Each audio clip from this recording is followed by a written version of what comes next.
Hoi. I'm fixing my bangs. Bangs. And we're waiting for Gabby. Wow. Hi, Gabby. Yay. Waiting, Gabby. Hi. Hi. How are you? Good. How are you? Great. I'm so excited. So, what I want to do is I'm going to send this to our live, like to a whole bunch of people. They Okay. say the same thing. You know how to do that, right? Nope. In the I'm so bottom. I new with lives and everything. Okay.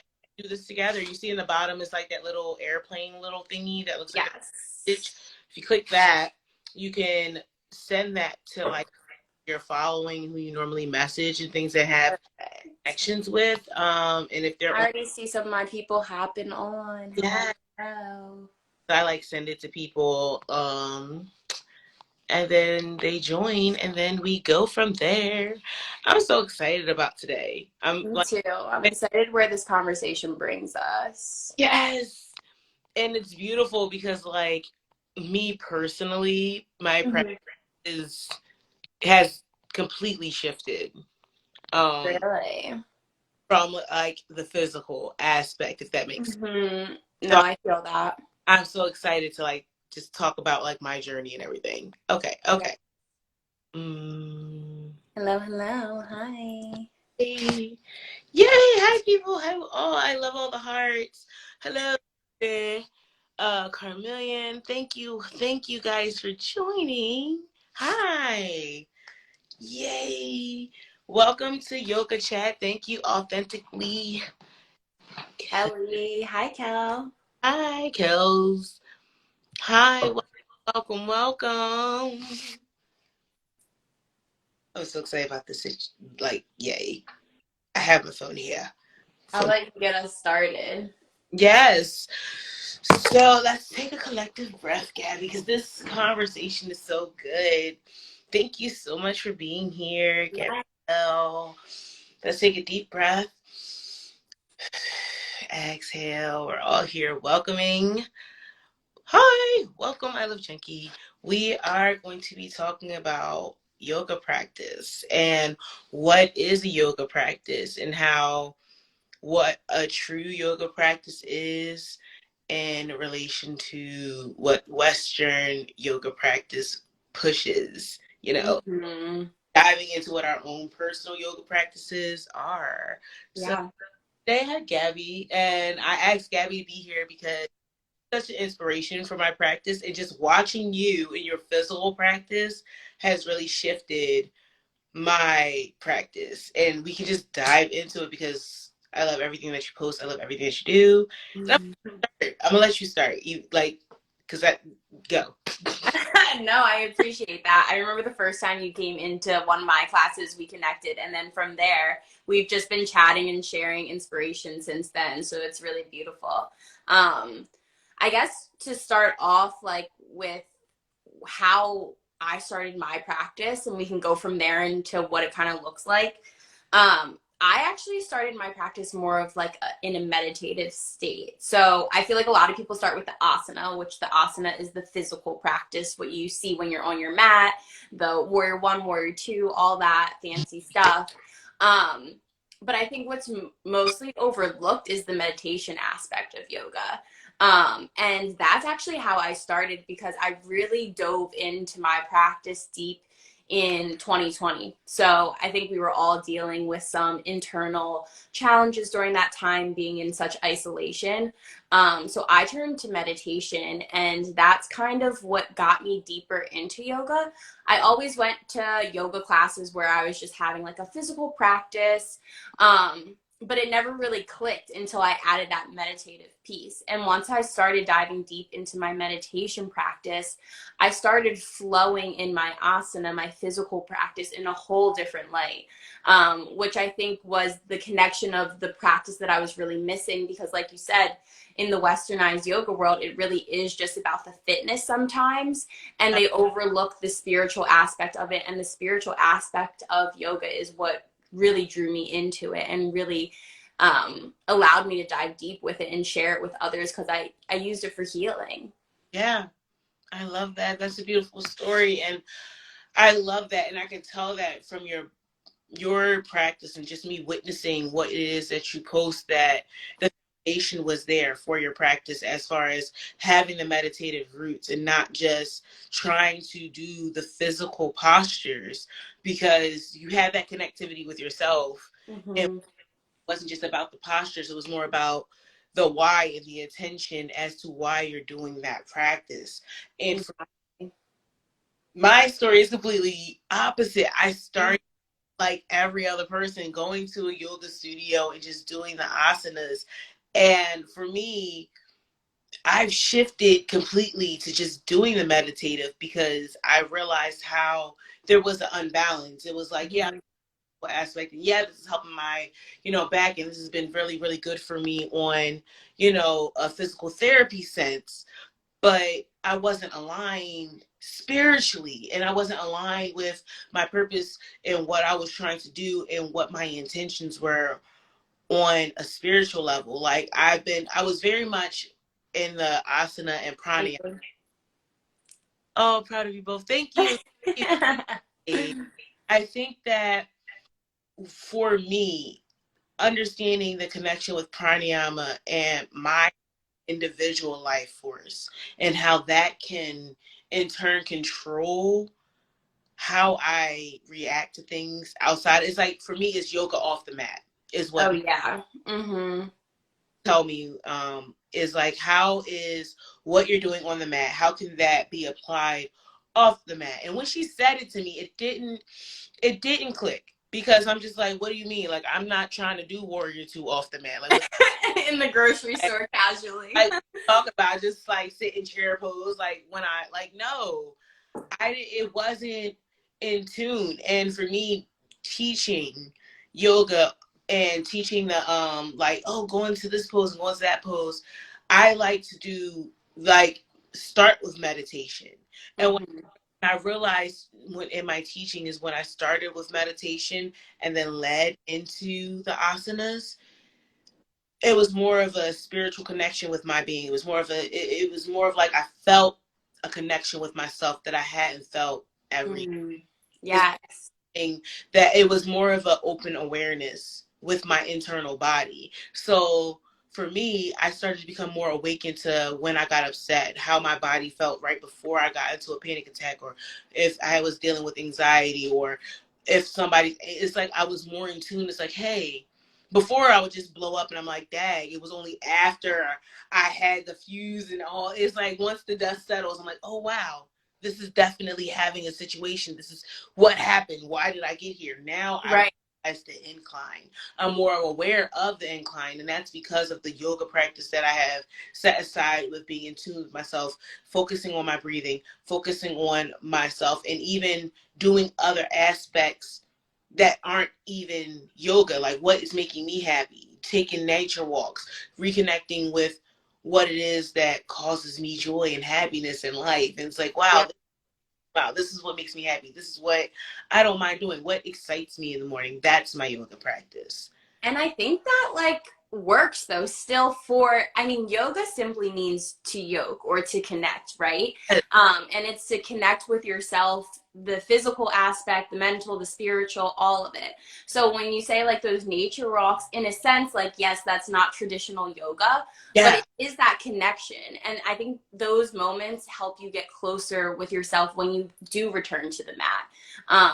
And even I had a student come to me the other day after class, and she was talking about how you take the time in the beginning to really ground yourself and meditate. And then when she moves through the practice, it's effortless. But kind of when she jumps into it without a meditation, she's trying to control where her body's going, thinking about it too much. She's, not having her drishti set, and she's like kind of struggling with the postures because she's trying to control too much. And I think that exactly. has a way off the mat too, right? When we kind of just let things flow, things come to us more naturally, and we can kind of just release into our day rather when we're forcing things or we're trying to control things. There's an illusion there that kind of keeps us stuck. Yeah, it's like something that has to do with like just witnessing what is going on inside of your body and witnessing what it is that is truly making you happy. And when you just can, for me, I used to always, I am a person who is always thinking that they should be doing something. That I'm always thinking that I'm not. Yeah. Like when I'm in my head, I'm in my head, and nobody can tell me nothing about what it is that I'm doing. And one thing that I had to really do and notice is what is it like to just witness? Like, wouldn't just do something. What, and not judge whether it's good or it's bad. Like I was that person. Like I will go out and I will eat a piece of cake, and I'm like, I shouldn't be eating it. And the entire time I'm judging what it is I'm eating. And my mentor, Lavina, was like, when you're doing that, it's like you're eating the guilt. You're Mm, filtering that into your body. And it made me stop and think, well, how many other times in life am I thinking negative thoughts and allowing that negative energy to really seep into who I am as an individual instead of realizing like, hey, this is just a thought. It's yeah, there, and then witnessing what it is I'm doing. It's like, okay, well, why am I doing this? Instead of shaming myself for doing something that I don't agree with or that society has told me isn't necessarily good, what is it that I can do in conjunction and in difference to really settle in my body?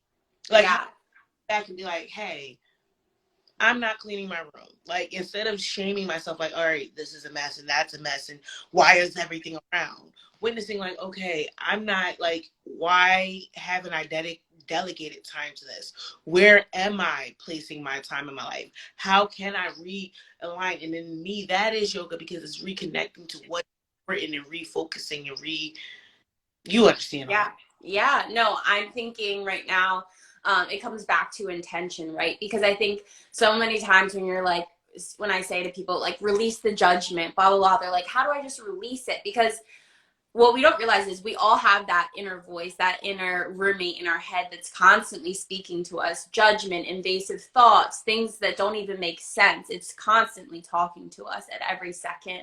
And it's not to witness it and take all that in, but to witness it and see that it's separate, and witness it and see that, okay, those thoughts are simply thoughts and those aren't me. And I don't have to attach on to the judgment. I don't have to attach on to the doubt, the fear, the worry. I can recognize it as separate from me and come back to my intention for what is. And if thoughts come and go, I can only choose to keep the thoughts that align with my intention, right? So, like, if my intention is to go through my day with, not stressful, like just go through the day in ease, then anything that doesn't align with that ease, that peace, I can release because I know that that's not meant for me and that's not truly who I am. That's just part of that inner voice that we all have. And it's inevitable that it's going to happen. So I think being okay with the voice, like, right, because it's going to be there with us for our whole life, being okay with the judgment, being okay with it, but recognizing that you don't have to attach on to it. Yeah, yeah. Soku, hey boo. Soku says, and ruin the moment that we may need to have balance. Yeah.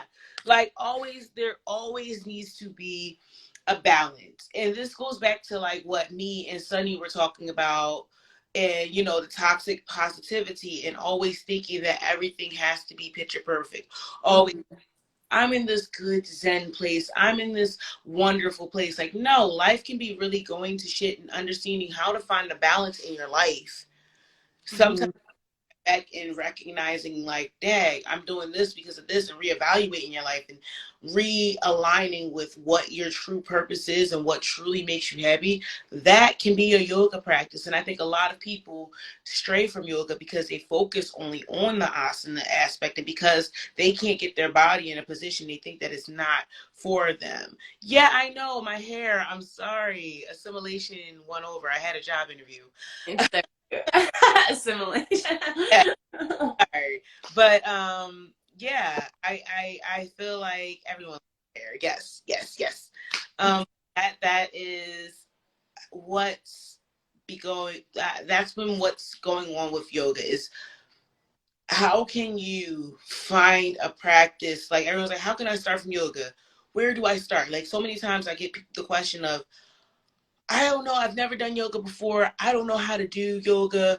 How can I start? And it's like, yes, you can start with the asanas, but honestly, I always tell people like start with meditating and journaling. Yeah. Yeah. That That's how that I started. asana is one branch, and we have eight And limbs. it's not even the first branch, it's the third. It's third. I got it right here. Yama, the yamas and the namas. So those are your ethical practices, how to live life, self-reflection, the journaling, meditation. I mean, meditation's actually not one of those. Meditation's later, but still that's the self-reflection. That's how you treat yourself and others, right? Mhm. And that's those are the first two. That's the essential part of yoga, I think. And then everything else it trickles down into.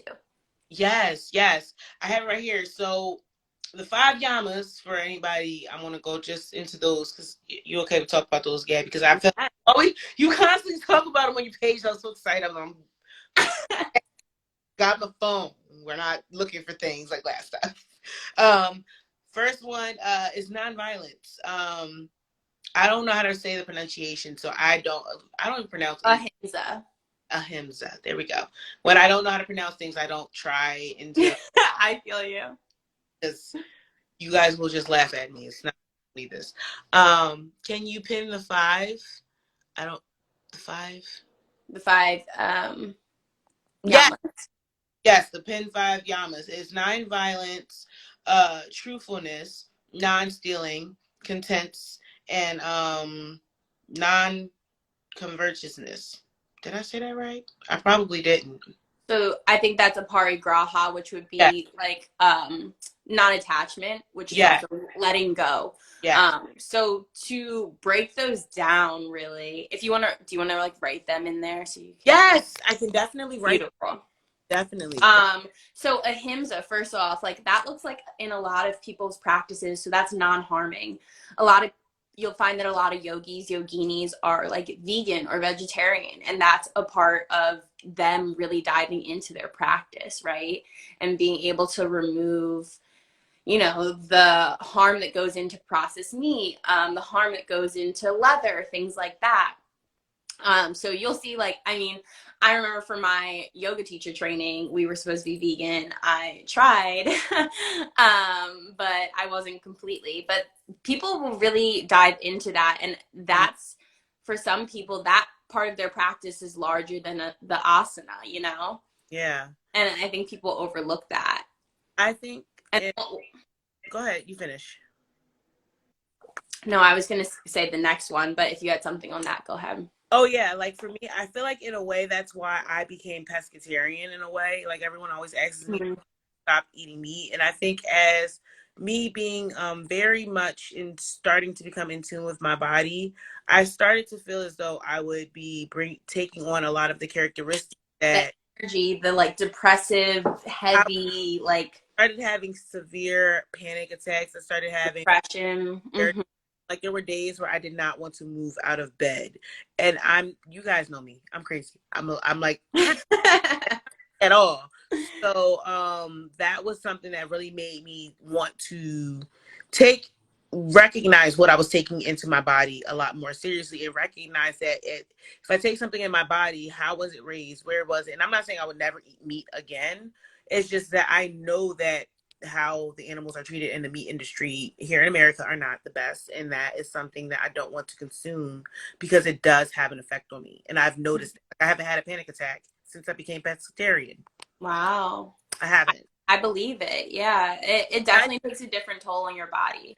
know. I was vegetarian for 5 years, and then I went vegan for 7 months. And I went back to eating meat. I've been eating meat ever since, but I went back to eating meat and I could feel the difference. Like I felt so much more sluggish, so much more tired all the time. And now there's like weeks where I'll go with just like being vegetarian at home. I cook vegetarian. When I go out, I might get something that like has meat in it, but I feel the difference for sure. It's undeniable. Like once you try both, you can't say that you don't feel a difference. It's all about consumption of energy. Um, Mhm. Caramel Skin Girl 95 says yes, like beef, pork, and fried foods make you tired. Yeah, So tired. the itis come out of nowhere, don't they? I You're yes. always tired. I'm over here typing this stuff for you guys. Y'all gotta bear with me because I don't. Oh wait, you said okay. That was non-attachment. That's what I'm gonna put. I'm not gonna put this. Non-attachment, which is my favorite because um that's actually the one I learned first, and that one has stuck with me because it's the letting go. So it kind of aligns with what we were just talking about. When you have those invasive thoughts, how can you let them go? And Mhm. I always say this in my yoga class, but the breath is a beautiful metaphor for how natural it is for us to receive and release things. Uh, right? Like the breath shows us that we're constantly breathing in, letting go, breathing in life force energy, renewing, refreshing, and releasing that doesn't serve us anymore. Um, right? But it's like in I actually have it right here, the yamas and the niyamas. Deborah Adele, she talks about how if you hold the breath, it becomes toxic, Yes. right? So it's just like anything else in life, we have to let it go and we have to trust that another breath is coming. And Yeah. we do so effortlessly. You never think about breathing. You just release, knowing that another one's going to come. And So how can we practice that with everything else? Like, I mean, I have like thousands of shoes that I don't wear, like so many that I don't wear, and I just need to get rid of them. But that. there's something holding me on. But as much as I hold on, I can't receive new, right? My mom always says if there's something or someone that's standing in your doorway, they're not coming in, they're not leaving, they're just blocking your flow that the universe is trying to send to you. You Yeah. have to let it go so more can come. Exactly. I love that. A constant flow of energy is how I take about it. And in breath, for me, I always say it's the life force energy. And I've noticed that like for me, the way I always explain it to people is like when you get mad, just take notice and be more in tune with your body of how you're holding on to your breath when you get mad. Like Mm-hmm. Or like clenching your jaw, everything some becomes tight. how your shoulders may tense, you Mm-hmm. holding on to whatever Tension. energy that person is really driving into you. And there was times like when I get irritated, the first thing I do is breathe. The first thing I do is like Mm-hmm. a moment. And Give then yourself this. Yes. need that moment to recenter yourself. And that's okay to need to recenter yourself. And that's where it's like, okay, recenter, reignite. And then it's being honest with yourself. It's like, okay, I need a moment to re Mm-hmm. and that's okay. And that in itself is a yoga practice because that's taking some Oh, breath is one of the top yoga practices, I time. feel. You gotta understand how to breathe and flow. And anytime, for me, the breath is more important than the pose. It's The breath keeps you in the pose, right? The breath engages you in the pose. It allows you to get deeper into the pose. You're not in the pose until you're breathing right, your alignment's there.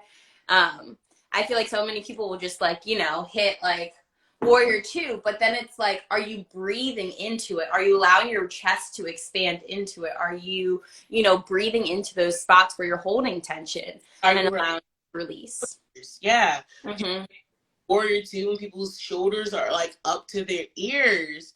And I'm like, that's in telling me that you have not taken an inhale. Because as soon as you breathe in, your shoulders Drop, yeah. you're like, I'm here. I'm Yeah. there. And it's more to it than that because if you're breathing, then you can think about the intention. When you're thinking about your intention, then you're aligning yourself with what it is you were meant here to do, what your purpose is, what it is that you're trying to release, what it is that you're trying to find for yourself. Yeah. Everyone's drawn to yoga because they want to better themselves in some way. They feel as though inside themselves, they're not aligned with who they truly are. They're not aligned with what they can truly be. At least for me in my practice, my journey of yoga is like I felt something in my side myself like I know I could be doing better. I Mm-hmm. my most authentic self, my most true self, my most, you know, the big trinity can be better, and I could be giving more, and I could be doing more. And this is helping me feel more in tune with what it is I'm meant to do. Yeah. And That, I think, yes, I love that. The part of doing more, and some people don't realize that sometimes doing more sometimes takes doing less. Like, so many people are like, I don't have time to go to yoga. I don't have time to journal. I don't have time to meditate and close my eyes and not think for 10 minutes. But mhm. it's like, for me at least, doing those things gives me more energy, gives me more time almost to, put into my workday, to have those calls and those meetings that I need to do.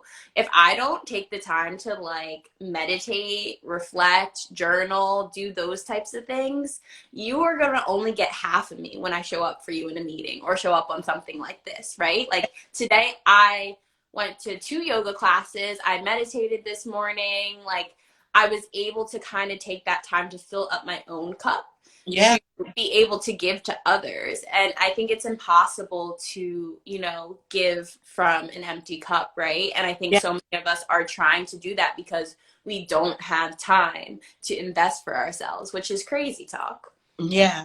Okay, so I love what you said. Karma, sexy caramel skin says you gotta Mm-hmm. exhale to relax into those yoga poses. Yes, because that will relax the muscles and really get you in tune and aligned. And Gabby, I love that you said that because that reminds me of something I saw on I think it was Sunny B, the person she Mm-hmm. had a gift, and it said give from your soul. It was like a teacup on a saucer, and she was pouring tea, and the tea overflowing into the saucer, and says give from the salt your saucer. Not Mm-hmm. so when you said that, like you don't even if your cup is full, you still don't want to give away from it because you're depleting your own energy, you're depleting your own life force, and people don't realize that you give once you are overflowing with self-care, with love, with dedication. And it doesn't always have to be on a materialistic aspect. It is, how can you find true happiness within yourself? How can you realign with yourself? And when we say journal, it doesn't always have to be I'm writing my whole life. Yeah, sometimes journaling is a couple affirmations or a couple things you're grateful for, right? Even a mood journal, like, and we can go even more basic than that. Yeah. My first journal, like when I first got back into journaling, and I was supposed to find the journal, but my whole, y'all heard me, my life is a mess, can't find it. But so is legit just me doing a whole bunch of smiley faces throughout the day. And it's like literally like I was happy this day. And then it's like I look back to what made me angry and what was it that I did. That it's like I had a checklist like meditation, yoga. And I noticed on the days that I didn't meditate or I didn't do yoga or I didn't go in a park or I didn't do something for myself or I didn't draw. It's like, okay, I woke up, went to work, I would notice my days. I would be more irritated because I didn't take time for myself. And Yeah. journal, just like having a checklist with lists and smiley faces, and then you can notice the rhythm and you can be more in tune. That's a way of getting in tune. We're documenting for yourself. It's a way of Yeah. and Yeah. having a way of looking back on like, wow, Love that. from this place and I'm at this place now. Like it's all about growth. That's So simple, but so powerful and so pivotal in your growth in your journey, I feel. yeah. I'm like it And doesn't be a big deep thing. yeah, Can be something little that matters to you. If you want to wake up every morning and sing your favorite song, that could be your yoga practice. yeah. And I mean, I want to take this right and bring it back to the physical practice that's on the mat because someone said earlier how intimidating it all can be. So everything that we're saying right now about how simple, journaling can be, just writing a smiley face for how you're feeling that day or a sad face and writing down a couple of notes on why or where or what. And I think you can take that same idea and bring it to the mat. It doesn't have to be all these fancy movements. I hear people say all the time, "Oh, I can't do yoga. I'm not flexible." I'm like, you don't have to be flexible to do yoga. Of course, social media, like everything makes it look like that's the only way you're going to do it. And I think sometimes it is hard because there are so many yoga studios where if you're a beginner, it is hard and it is intimidating to walk in one of those classes and just do you. Because I always say to my students, if you want to stay in child's pose the whole class, stay there. If you want to stay in Shavasana, laying on your back with your eyes closed the whole class, do it. That is a yoga practice. Mm-hmm. But I mean, I know how intimidating and how hard that can be when you're new at yoga, right? Like if Yeah. the teacher says move up into downward dog and you're still in child's pose, sometimes if you're not used to it, that can be really uncomfortable. Whereas sometimes I'll literally go to classes and I'll do my own thing. Like I don't even listen to the teacher, but I just like being in the environment and the energy that's surrounding me. But I think that that's so important when you're starting out yoga to realize that you can make this your own practice. Like seriously, you can show up as you. You can take it as slow or as fast or as deep or as shallow as you need it in your body. And also recognizing that it's going to look different every day. One day you might have so much more energy. The next day you go back, you try to do the same thing. It might not be there for you. Like, and that's okay. Or, you know, one day your balance could be so on point. The next day you go and you're falling over every time you try and go on one leg. And again, we can't let those invasive, judgmental thoughts come in. It has to come back to what we said earlier, contentment, which is one of the yamas of yoga. Yeah. Contentment for where you are today, contentment for where your body and your energy is when you show up to class, Mm-hmm. and really accepting that. And your practice isn't your neighbor's practice. Your practice isn't your teacher's practice. Your practice is your own practice. So when you show up in the studio, in your bedroom, wherever you're doing your yoga, do it for you and whatever that feels good. If you want to take two poses the whole class, take two poses the whole class. If you want to sit there, meditate, and breathe the whole class, do it.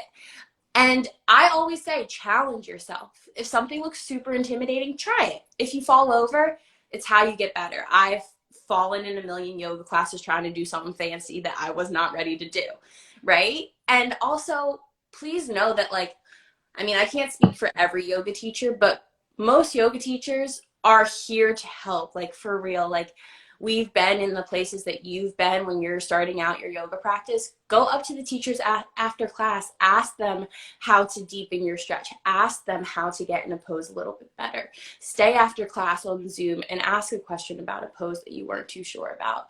Like that is the things that are going to make your practice better, because simply just showing up and taking every moment that or every movement that the teacher tells you to do isn't going to like allow you to grow as deep as you listening to your body and you taking what you need. Yes. Yes. Yes, Gabby. See, yeah. Like else for me today, girl. It's like you ate it all up. I love it.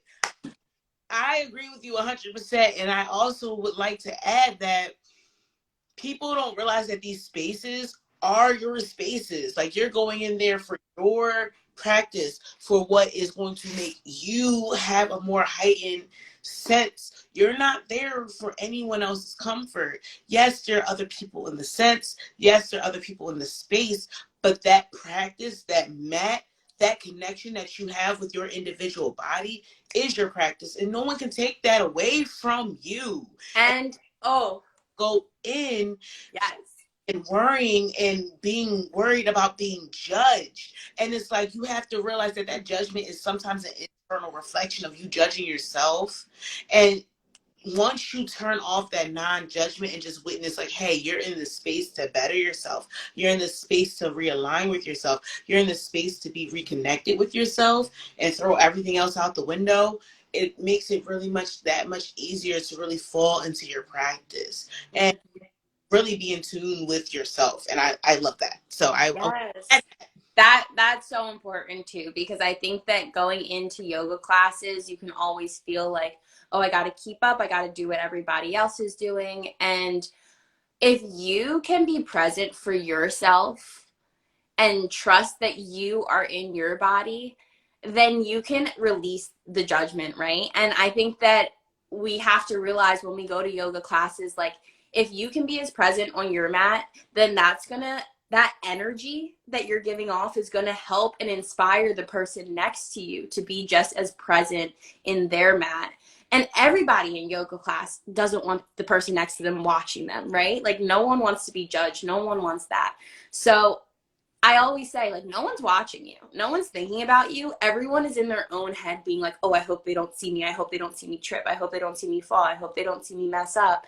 And it's like, while you're thinking that, the person next to you is probably thinking that. And if they're not thinking that, they're set in their meditation. They're not even worried about anything. So regardless, no one's ever, I don't think, judging you. And if they are, then that's their personal problem. And that's Yeah, their practice. yeah, exactly. They're Well, not there for the right reasons. and I think that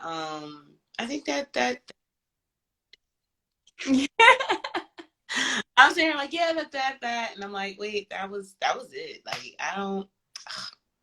Yeah, I think just like starting to accept where you are in your body is the biggest thing for starting your yoga practice. And not just in your body, but where you are in your journey of growth, where you are in your healing, where you are in your body, where you are in your mindset. Accepting it is the first step to your yoga practice. And once you accept where you are, you can find the courage to grow, and you can find the courage to mess up, and you can find the courage to show up and just be you, It, right? and I think that's important because, in my opinion, yoga practice, like you said, to yoke, connecting your breath, your life force to who you truly are. That's what yoga is. Your highest self with your physical self. Exactly. How can you bring your physical self to your most highest self and yoke those two things together and be aligned with that? And I think that's what yoga is. And that's more than just being able to do a perfect, like, pose or posture. It's way deeper than that. The postures are just one stepping stone to help get you to that elevated place. Yeah. And I think the meditation, the reflection, all of that, one day you're going to open your eyes on the mat and you're going to be doing a pose you didn't expect to be doing. And it's because you were able to release the judgment. It's because you were able to show up. It's because you were able to just breathe into the posture and be. And then all of a sudden you're like, oh, wait, I'm doing this thing I thought I would never be able to do on my mat. And it's not the physical that kept you from it, it's the mental. Exactly. I love that.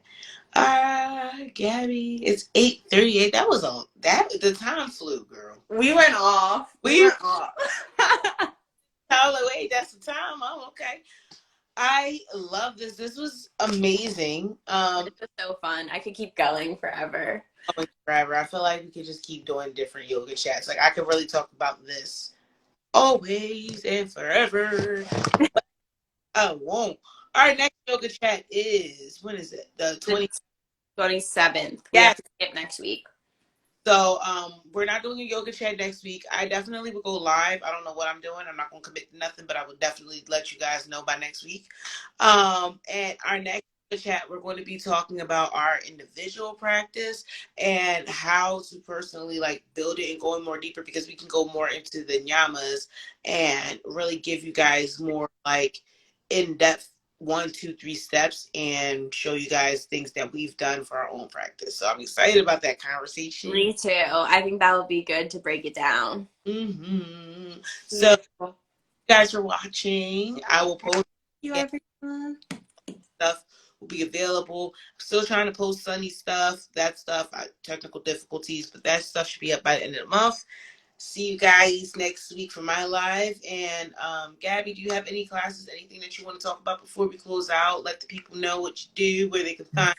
Let's see. I'm usually at Invert Your World Studio on Thursdays and Fridays. That's in Ambler, Pennsylvania, so out in the suburbs.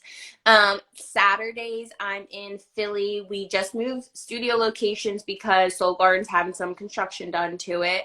But you can find on my page where we'll be on Saturday, this Saturday, 10 a.m., every Saturday, 10 a.m. And then let's see.